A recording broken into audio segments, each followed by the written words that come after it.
अमरावतीमध्ये राणा दाम्पत्याच्या घरच्या गणपती बाप्पाचंही अत्यंत भक्तिमय वातावरणामध्ये विसर्जन करण्यात आलं। अमरावती शहरातल्या छत्री तलावात राणा दाम्पत्याकडनं गणपतीचं विसर्जन करण्यात आलं। गेले 10 दिवस राणा दाम्पत्यानं बाप्पाची मनोभावे पूजा केलेली आहे। गणपती विसर्जनाच्या वेळेला नवनीत राणा आणि आमदार रवी राणा यांची उपस्थिती होती। डोक्यावर गणपती बाप्पाला घेऊन नवनीत राणांकडनं गणपती बाप्पा मोरया, पुढच्या वर्षी लवकर या चा जयघोष करण्यात आला।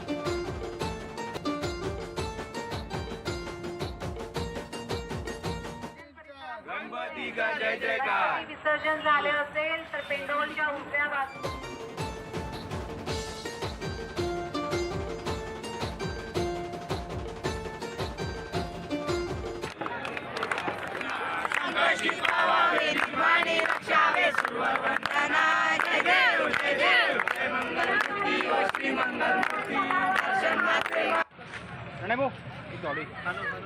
ओके ओके नाही, लहान मुलांनी तलावाच्या लांब जावे।